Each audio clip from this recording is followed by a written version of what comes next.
Wow, 20,000 kes hari ni.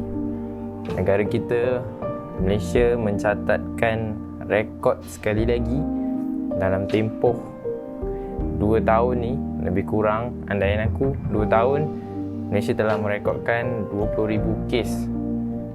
Yang benar aku cakap dalam video sebelum ni, varian Delta ni dalam masa 2 minggu kita boleh cecah sehingga 20,000 kes. Semalam 19,000, hari ni lebih kurang 20,000 plus minus. And semalam juga Perdana Menteri kita ada buat perutusan yang aku jadi terkejut sebenarnya dengan perutusan tu. Sebab selalunya dia akan umumkan yang Perdana Menteri akan memberikan atau mengumumkan sesuatu perkara itu, dan pemberitahuan itu akan diberikan dengan lebih awal.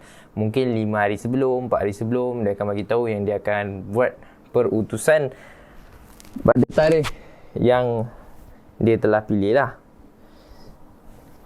Jadi untuk video kali ni, aku rasa tak terkejut dengan apa yang dia nak buat. And aku lagi terkejut disebabkan ramai orang marah. Orang kata perutusan tu sia-sia, perutusan tu tak guna.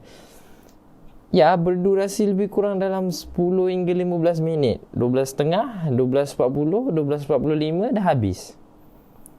And sebenarnya itu adalah pengumuman sebenarnya, bukan perutusan.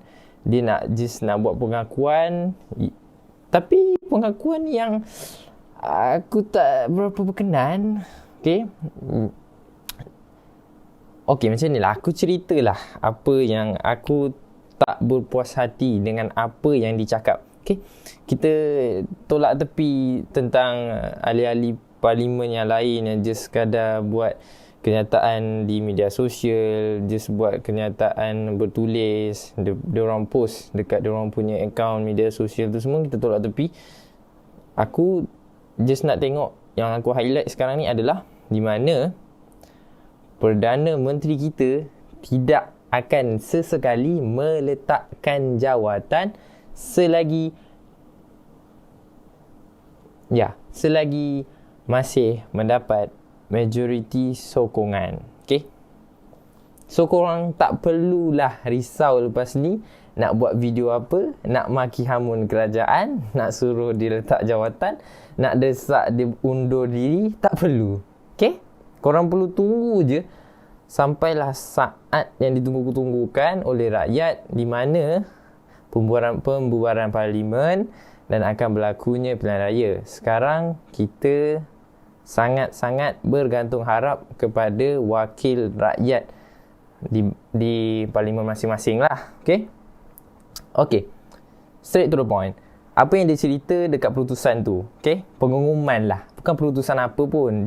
Dia hanya macam sidang media biasa, nak bagi tahu apa yang berlaku sekarang, nak mohon maaf ke, nak bagi tahu kenyataan ke, macam tu.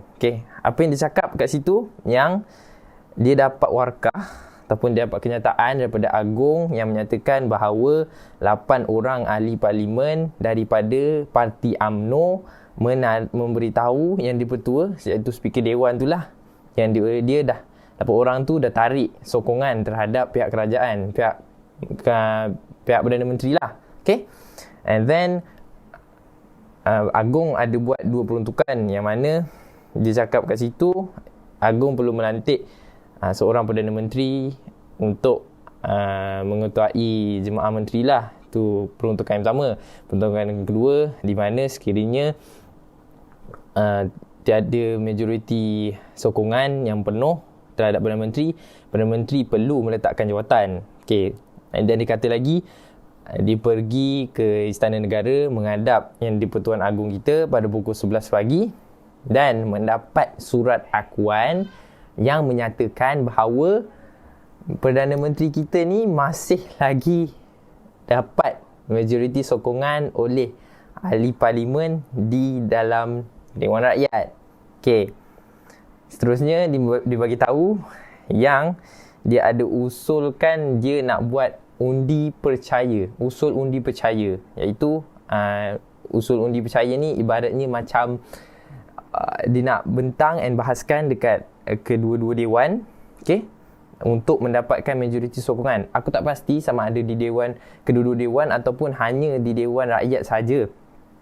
Sebabnya dia akan bentangkan, maksudnya pihak pembangkang, pihak kerajaan akan bahaskan, akan bentangkan, usulkan apa yang diorang tak puas hati dan relevan tak untuk Perdana Menteri ni stay ataupun Perdana Menteri ni letak jawatan ataupun tarik diri. Okey, diorang akan bentangkan, akan bahas untuk mendapatkan, yelah yang kita cakap ni, usul undi percaya. Itulah lebih kurang lah sebenarnya. Sebab istilah undi percaya ni dah lama tak digunakan ataupun jarang sekali digunakan untuk memecah aku. Kebanyakan diorang akan guna usul undi tidak percaya. Tapi nak buat macam mana? Agong telah perkenankan yang mana usul undi percaya itu akan dibentangkan, akan dibahaskan di Dewan Rakyat pada September yang akan datang. Cumanya aku fikir macam, kenapa perlu buat bulan September? Sebab Ogos ni baru 5 Ogos kan, awal bulan. Kenapa perlunya? Kenapa masih menggunakan alasan bahawa yang ahli parlimen yang positif COVID, diorang boleh je kuarantinkan diri, and yang lain tu teruskanlah untuk masuk dalam ahli parlimen. Jadi apa yang aku tengok kat sini bijak dekat situ. Bagi aku Perdana Menteri membuat satu langkah yang bijak. Ya, he deserve that post sebenarnya. Dia layak sebenarnya untuk menjadi Perdana Menteri. Okay, dia masih lagi ada, dia masih merasakan bahawa dia perlu hold. Mungkin dia nak membuktikan sesuatu, mungkin dia boleh menangani COVID yang tengah meningkat sekarang ni kan. Mungkin dia nak buat sesuatu, dia dapat turunkan kes, dia dapat habiskan vaksin sepenuhnya 100% rakyat sebelum suku kedua tahun 2022. Okay, dia kata untuk dapat semua dapat vaksin 2 dos sebelum dia meletakkan jawatan yang macam mana rakyat inginkan. Jadi buat masa sekarang, as a rakyat, tolong aku minta sangat, janganlah maki hamun kerajaan ataupun cakaplah Perdana Menteri tu bodoh lah, kerajaan ni bangang lah, tolonglah letak jawatan. Tak payah, tak perlu. Dia sekarang ni adalah 2 benda je yang kita boleh bergantung harap lah untuk Perdana Menteri itu meletakkan jawatan. Okay. Yang pertama adalah sudah tentu wakil rakyat, majoriti sokongan. Okay, Perdana Menteri itu selagi dia mendapat majoriti sokongan lebih daripada separuh ahli parlimen di Dewan Rakyat menyokong beliau untuk terus menjadi Perdana Menteri, dia akan teruskan. Okay. Dan yang kedua adalah caranya, apabila berlakunya pembubaran parlimen pilihan raya, dan waktu itulah rakyat, kamu semua, korang semua tentukan siapa yang patut diangkat untuk membina empire kerajaan baru. Yang aku dapat lihat sekarang, kita terus dengan perkara yang lebih menakutkan, di mana kenyataan media yang mengatakan bahawa macam mana yang korang minta kan, korang nak vaksin, korang nak cukupkan 2 dos tu sendiri, kerajaan kasih. Dan lebih kurang 2 atau 3 hari lagi, Perdana Menteri akan memutuskan, akan memberi kelonggaran kepada sesiapa sahaja individu yang telah mendapatkan 2 dos lengkap untuk pergi merentas daerah ke, merentas negeri ke, akan bebas, akan diberi kelonggaran sebenarnya. Dan ia mendapat reaksi yang sangat negatif. Okay, bagi aku, macam aku sendiri belum dapat vaksin, aku tak kisah sebenarnya kalau tak dapat vaksin. Sebab macam mana yang korang tahu, obviously korang kalau keluar sekalipun and then korang terjangkiti, membawa wabak tu dekat ahli keluarga korang sendiri, itu lebih bahaya sebenarnya. Okay, korang dah kena COVID, lepas tu terbeban pula dengan ahli keluarga yang lain.